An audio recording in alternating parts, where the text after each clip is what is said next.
Hi friends, అందరికి నమస్కారం. Please friends, అందరూ మా వీడియో చూసిన వాళ్ళు అందరూ ఛానల్ సబ్స్క్రైబ్ చేసుకోండి, లైక్లు కొట్టుండి, షేర్ చేయండి. దయచేసి మేము చెప్పే ముచ్చట కొంచెం అంతా వినుండి.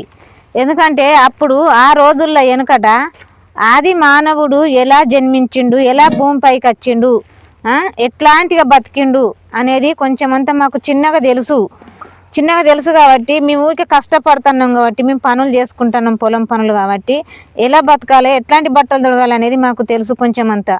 అయితే ఆది మానవుడు ఎలా జన్మించిండంటే ఆ రోజుల్లో అడవిలో ఆకులు తినుకుంటా బతికిండు.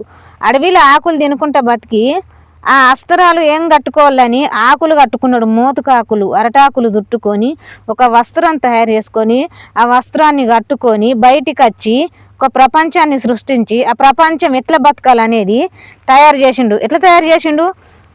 పొలం ఎట్లా దున్నాలే, ఎడ్లను, ఆవులను, గొర్రెలను, బర్రెలను సాదుకుంటా. ఆ రోజుల్లో డబ్బు అనేది తెలియదు, పంటలు ఎక్కువ తెలియదు. పంటలు వండించి ఇట్లా కడుపు నిండా తినాలి, కంటి నిండా నిద్రపోవాలి, ఒంటి నిండా బట్టలు కట్టుకోవాలి అనేది తెలియదు ఎక్కువ. అప్పుడు ఆ రోజుల్లో ఆ మానవుడు, ఆది మానవుడు బయటికి వచ్చి అలా తయారు చేసి అట్లా సృష్టించిండు. కానీ ఇప్పుడు డబ్బు ఎక్కువ అయ్యే వరకు, అన్నం ఎక్కువ అయ్యే వరకు ఆశీరం ఎక్కువైతుంది, ఆశీరం ఎక్కువ అయ్యే వరకు మడెక్కువ అవుతుంది, మడెక్కువ అయ్యే వరకు పంచ ఎక్కువ అవుతుంది. ఆ పంచలు కూడా ఎట్లా కట్టాలి, ఆ వస్త్రాలు ఎట్లా కట్టాలి, ఎట్లా చేయాలనేది లేదు. 4 మంత్రాన 4 ఎంటికలు వస్తే ఎగేసి 7 కొప్పులు పెట్టాలన్నట్టు నడమంత్రాన 4 ఎంటికలు రాగానే మాకు డబ్బు ఉన్నది, మాకు మాట వస్తుంది, మాటతోటి ఆస్తున్నది, అంతస్తులు ఉన్నాయి అని ఇట్లా ఈ రకంగా ఇష్టం వచ్చిన షెడ్డీలు మిడ్డీలు ఎత్తే అది కరెక్ట్ కాదు.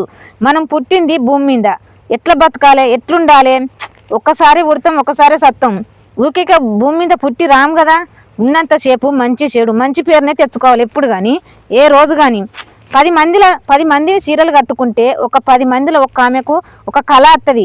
10 మంది వేషాలు ఎత్తారు, 10 మందిలో ఒక్కలకే ఒక దేవతల రూపం వస్తుంది, అది ఒక్కలకే వస్తుంది, అందరికి రాదు కదా. అది 10 మందిలో పాట పాడితే అది ఒక్కలకే వస్తుంది రాగం, అందరికి రాదు కదా. అందుకనే ఎప్పుడు కానీ బట్టలు ఒంటి నిండా బట్టలు కట్టుకుంటేనే అది అందం ఉంటుంది.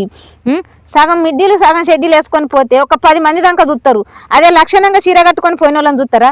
లక్షణంగా పోయిన వాళ్ళని అంటారా ఈ షెడ్డీ మిడ్డీ, అరే గది చూడరు ఎట్లున్నారు, అరే గది చూడరు ఎట్లున్నారు అని అంటారు. అందుకనే అన్నోళ్ళను బదనం పాలు చేయకూరి బాధపడకూరి.